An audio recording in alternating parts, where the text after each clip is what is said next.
जयपुर में आज से बीजेपी की रामजी मुद्दे पर गांव देहात में अपने पदाधिकारों, विधायकों, सांसदों के जरिए विपक्ष द्वारा रामजी के खिलाफ फैला रहे प्रचार का जवाब देने के लिए मुख्य बिंदु समझने और कांग्रेस के आरोपों का जवाब देने का प्रशिक्षण दे रही है। सरकार की सभी योजनाओं का प्रचार प्रसार पूरा होना चाहिए, क्योंकि ये बिल्कुल एक तरह से नई योजना है और नई योजना भी बहुत ही अच्छी है, जिससे जनता को फ़ायदा होने वाला है।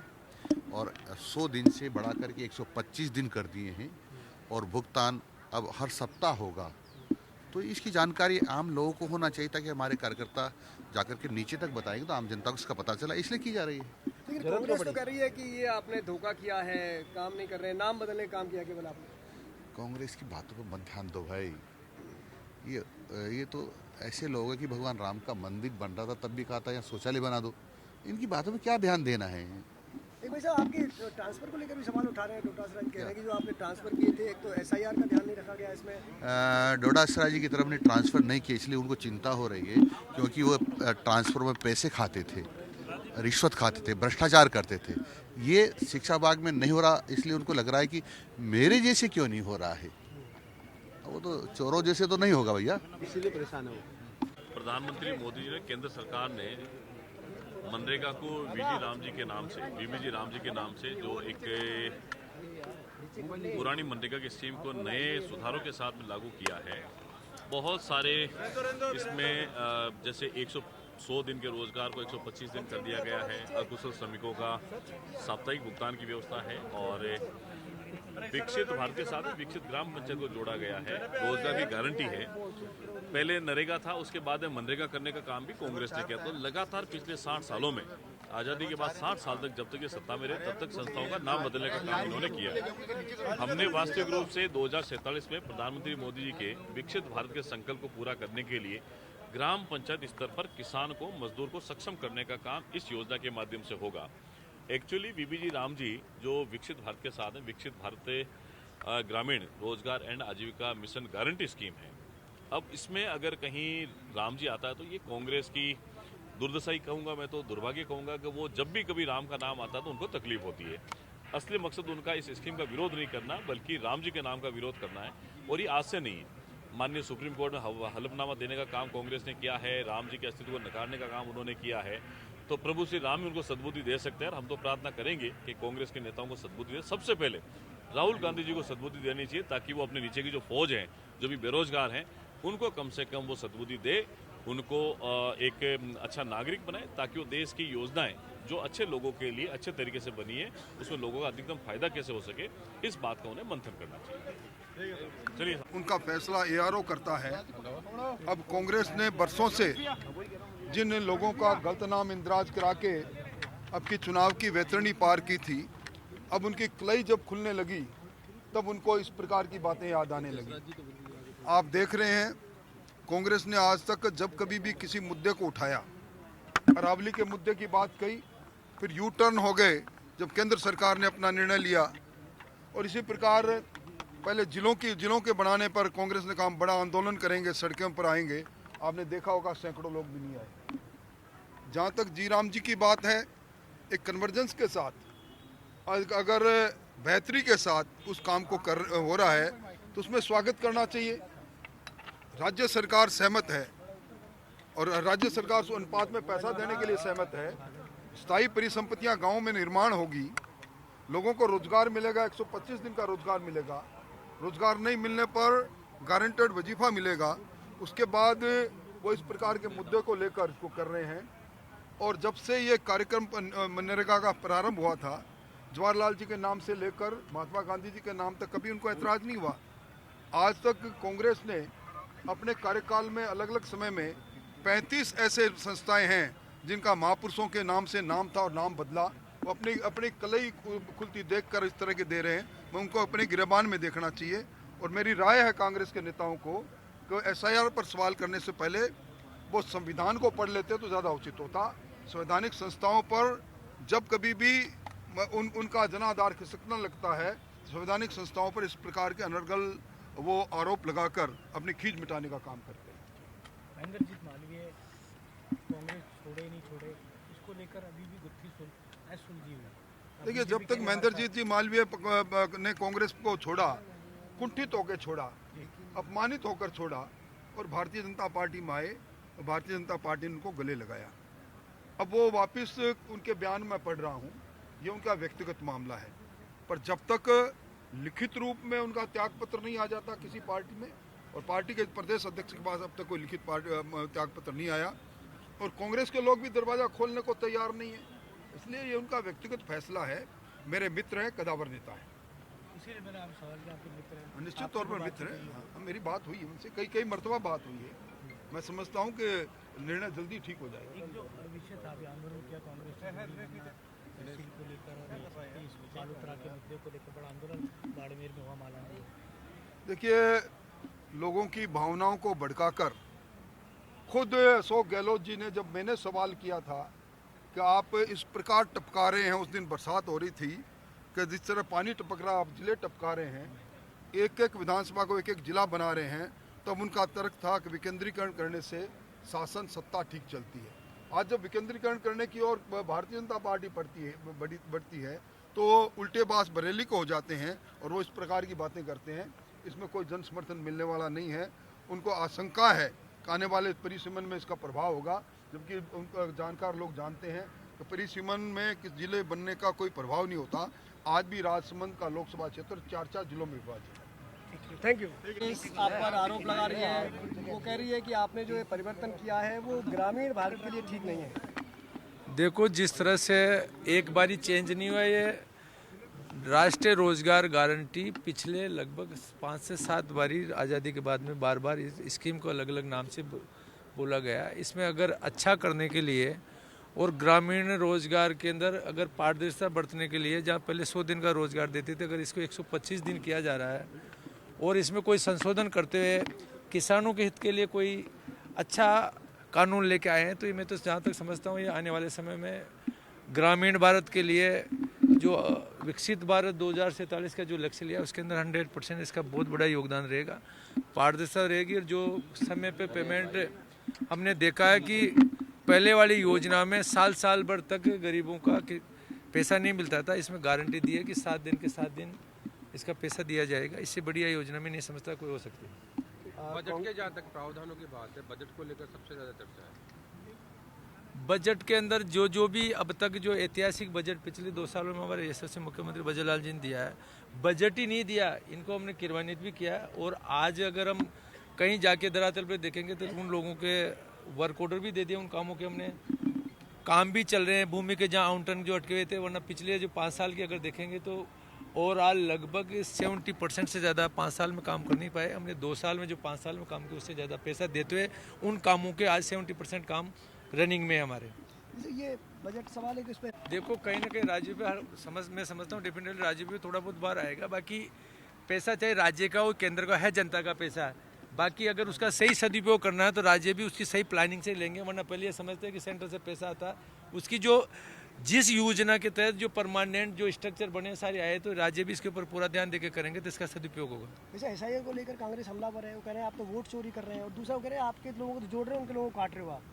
देखो, ये सब झूठ है, इनके पास प्रोपोगंडा है। आप सब लोगों ने देखा कि बिहार के अंदर भी ऐसे ही चिल्लाए थे, वहाँ की जनता ने जनादेश दिया, वहाँ पे जो मरत कोई हो गए और जो दूसरी जगह शिफ्टेड हो गए और जो हमारे देश का नागरिक है उसको देने का पूरा अधिकार, कोई बाहर का नागरिक हो जाए तो अगर उसकी करने के लिए निरंतर प्रक्रिया हर 20-25 साल के अंदर ये प्रक्रिया होती है और वैसे भी रेगुलर ये प्रक्रिया चलती रहती है। तो अगर उनको कहीं लगता है तो सबूत बताए भाई हमें यहाँ पे गड़बड़ की है, तो बाकी सिर्फ उनका प्रोपोगंडा, उनके पास कुछ बचा नहीं है। बाकी अगर मतदाता सूची का अगर शुद्धिकरण करने में उनके वाजिब जो मतदाता अगर उसमें रहते हैं तो इसके लिए देश के लिए सबसे अच्छा है। जयपुर बीजेपी मुख्यालय पर हो रही कार्यशाला पर ज्यादा जानकारी दे रहे हैं हमारे संवाददाता देवेंद्र सिंह। आइए जान लेते हैं उन्होंने क्या कुछ कहा है। जी राम जी को लेकर गांव और पंचायत यानी पंचायती चुनावों को लेकर बीजेपी की तैयारियां जो हैं वो अब जोरों पर दिखाई दे रही हैं। जी हां, आज बीजेपी कार्यालय में पूरे राज्य के पदाधिकारियों को, जिला अधिकारियों को, जिला अध्यक्षों को, विधायकों को, सांसदों को यहाँ बुलाया गया है। आप देख सकते हैं बीजेपी कार्यालय में इस वक्त जो है वो लोगों का जाना जो है वो शुरू हो गया है। ये कार्यशाला आज पूरे दिन भर चलेगी। इससे पहले अमित शाह और बीएल संतोष जयपुर आए थे और उन्होंने लगातार पदाधिकारियों से, पार्टी के नेताओं से लगातार बात की थी। जीराम जी बनाम मनरेगा को लेकर जो देश भर में कांग्रेस और बीजेपी के बीच में आरोप प्रत्यारोप का जो दौर चला है, उस दौर में कहीं ना कहीं बीजेपी जो है वो अब उसके लिए बड़ी चुनौती है कि इस गांव और ज़मीन स्तर पर लोगों को ये समझाना कि क्या दोनों में फ़र्क है, और कहीं ना कहीं जो कांग्रेस जो प्रचारित कर रही है लोगों के गांव और देहात के लोगों में कि कहीं ना कहीं ये योजना का अगला हश्र क्या होगा, जो परसेंटेज, जो योजना का परसेंटेज है वो घटाने की बात हो रही है। हमारे साथ कुछ और पदाधिकारी भी यहाँ मौजूद हैं, उनसे हम जानना चाहेंगे कि ज़मीनी स्तर पर उनकी क्या तैयारी है। आपका क्या नाम है? श्याम प्रताप सिंह राठौड़। क्या हैं आप? नागौर देहात का जिला संयोजक हूँ मैं। किस चीज़ के? जीराम जी मिशन का कार्यक्रम का। श्याम जी, ये बताइए कि ये योजना पर कांग्रेस ये आरोप लगा रही कि बंद करने का है, और राम बनाम जी राम जी, महात्मा गांधी बनाम जी राम जी, क्या ये लड़ाई गांव तक दिखाई दे रही है? ये तो विपक्ष इस प्रकार की भ्रांति फैलाने का काम कर रही है गाँव के अंदर कि मनरेगा जो थी उसको बंद करने का प्रयास है। जबकि आप ये देखिए कि पहले की सरकार के अंदर नरेगा के अंदर 100 दिन का रोजगार मिलता था, और जीराम जी के अंदर अब 125 दिन का रोजगार मिलेगा। इसके अंदर बेरोजगारी भत्ते का प्रावधान है, और बाकी बहुत सारी चीज़ें हैं जो आज इस कार्यक्रम के अंदर हमें जो निर्देश मिलेंगे उसके अनुसार गाँवों के अंदर जाकर के और जन जागरण का काम किया जाएगा। अभी 2 दिन पहले जब अमित शाह की विजिट हुई थी तो उसके बाद से कल प्रेस कॉन्फ्रेंस कांग्रेस की हुई है, उसमें यह आरोप लगाया गया है कि हर पंचायत स्तर पर, हर ब्लॉक स्तर पर कुछ मतदाताओं के नाम काटे जाने की बात जो है वो कही गई है। कांग्रेस की तरफ से साफ तौर पर आरोप है कि क्योंकि पिछली बार जो कांग्रेस के विधायक जो जीते थे उसमें जो जीत का अंतराल था वो महज कुछ हज़ार वोटों का था। तो ऐसे में कांग्रेस के इस आरोप पर बीजेपी क्या सोचती है? क्या गाँव स्तर पर जो पंचायतों के मतदाताओं के पुनर्स्थन की बात हो रही है, पुनर्निर्धारण की बात हो रही है, क्या उसमें नाम काटे या जोड़े गए हैं? नहीं, नाम तो जिनके हैं ही नहीं या 2 जगह थे वो काटे गए, बाकी तो ऐसे कैसे काटे जाएंगे। बीएलओ है वो कोई न कोई राजकीय कर्मचारी है, वो ये रिस्क कैसे ले लेगा? ये सब गलत अफवाहें फैलाई जा रही हैं, भ्रम फैलाए जा रहे हैं, ऐसा कुछ नहीं। आप कहाँ से आ रहे हैं? मैं झुंझुनू से हूँ, जिला संयोजक बीवी जीराम जी। आपका शुभ नाम? वीरपाल सिंह। वीरपाल जी, जो अब ये कहा जा रहा है कि आप समझाओगे कैसे, क्योंकि गांव देहात में तो जो मनरेगा थी, पहले नरेगा थी, फिर उसके बाद उससे पहले जवाहरलाल नेहरू के नाम से योजना थी, नाम कई बार बदले गए हैं, लेकिन जो कोरोना काल में मनरेगा ने काम किया, जो लोगों को भूखे पेट को रोटी देने काम किया और बेरोजगार को रोजगार देने काम किया, वही चीज़ अब नाम बदलने के बाद इसमें नया क्या लेके आएगी बीजेपी, या क्या आपको नया सिखाया जाएगा? कांग्रेस ने नरेगा 2005 में प्रारंभ किया था। महात्मा गांधी जी का नाम कांग्रेस ने 2009 में जोड़ा था। तो कांग्रेस को यदि गांधी जी की इतनी चिंता थी तो उन्होंने 2005 में क्यों नहीं लिया? 2009 में 2 अक्टूबर 2009 में क्यों, 4 साल बाद क्यों याद आया? जहाँ तक इसके नाम परिवर्तन का विषय है वो ज़्यादा महत्वपूर्ण नहीं है। ज़्यादा महत्वपूर्ण ये है कि इसको और अधिक पारदर्शी बनाया गया है और अधिक सार्थक बनाया गया है, जैसा कि 100 की बजाय 125 दिन और विशेष क्षेत्रों में तो 150 दिन तक किया गया। इसके अलावा पूरी तरह से बायोमेट्रिक उपस्थिति होंगी, किसी तरह का भ्रष्टाचार इसमें नहीं हो पाएगा आगे से। अभी मौजूदा आप कहाँ से आए हैं? जोधपुर से। जोधपुर से आए हैं, तो अभी मौजूदा मनरेगा में या काम जो मिलता है उसमें पारदर्शिता क्या बरती जाती है और इसमें क्या नया हो जाएगा? इसमें नया ये है सर, पहले जो ऑनलाइन सिस्टम नहीं था, अभी इन्होंने 100 से 125 दिन कर दिए। एक तो सबसे बड़ी बात। दूसरा क्या है कि सारा डिजिटल ऑनलाइन सिस्टम होगा। जैसे पहले यूँ होता था कि 10 नाम वो जोड़ रहे हैं लेकिन 10 लोग वो आ नहीं रहे, या 10 लोग सेम के सेम चल रहे, अभी वो अलग अलग चलेंगे। दूसरा सबसे बड़ा जो इन्होंने सिस्टम किया है वो, उसमें वो ये देख रहे हैं कि वो आदमी 18 साल से ऊपर होना चाहिए और बिलो पॉवर्टी लाइन होना चाहिए, उनको ही इस योजना में ज़्यादा लाभ देने की कोशिश करें। ऐसा नहीं है कि कोई जो ज़्यादा उसकी आय है और वो कमाने वाला है वो भी इस योजना का लाभ ले रहे हैं। दूसरा सबसे बड़ा जो चेंज किया वो किया, जब फसलें काटने का टाइम जब आएगा ना, उस समय ये स्थगित करेंगे, और जब खाली रहेंगे किसान लोग या गांव के लोग, उस समय ये 125 दिन वाला चलेगा। उसका ये बेनिफिट रहेगा कि जो फसलें काटने के लिए जो कामगारों को, श्रमदारों की ज़रूरत होती है, वो उस समय इजीली मिल जाएंगे और सस्ते दरों में मिल जाएंगे। एक और बड़ी बात जो अक्सर मनरेगा को लेकर सामने आई है, पिछली बार कई शिकायतें साफ तौर पर राजस्थान और पूरे देश भर में देखने को मिली हैं। साफ थी कागज़ों में सड़क बन जाया करती थी, कागज़ों में तालाब बन जाया करते थे, कागज़ों में कार्य होते थे, मशीनों से व्यक्ति दिखाया जाता लेकिन मशीनों से कार्य होता था। आपसे जानना चाहेंगे आप कहाँ से आए हैं और ये जो कागज़ों में कार्य होते रहे इसको कैसे बंद किया जा सकेगा? देखिए, मैं जोधपुर शहर जिला महामंत्री हूँ और जो अभी विकसित भारत जी राम जी की योजना भारत सरकार हमारे मोदी जी ने शुरू की है, ये बहुत पारदर्शी से कार्य होगा। इसमें पहले नरेगा के अंदर कैसे भ्रष्टाचार कैसे रोकेंगे भाई? ये कागजों में जो पहले बनते थे उनको कैसे रोकोगे? मैं बताऊं आपको। देखिए, पहले अनसेंड नाम जोड़ देते थे और वो घर बैठे रहते थे और उनसे आधे दूधे पैसे वो लेते थे और आधे पैसे उनको देते थे। ऐसे करके वो घोटाला करते थे। अभी वो पारदर्शिता होगी, सबको जो काम मिलेगा उनको पैसा मिलेगा और काम के बदले पैसा मिलेगा और काम में बहुत परिवर्तन हो गया है। पहले इधर की मिट्टी इधर डाल देते थे, अब पारदर्शी से काम होगा और विकास का कार्य होगा, पंचायत भवन बनेगी और कई मतलब कार्य होंगे। इस तरह से अच्छे कार्य, 125 दिन का रोजगार मिलेगा, बहुत सुदृढ़ कार्य होगा इसके। तो ये मोटे तौर पर यहाँ पे प्रशिक्षण जो बीजेपी पदाधिकारियों का प्रदेश भर, चाहे विधायक हों, चाहे सांसद हों, चाहे पदाधिकारी हों, उनको जो दिया गया है उसके पीछे मंशा यही है कि जी राम जी की जो बारीकियां हैं वो गांव देहात तक पहुंचाई जाएं।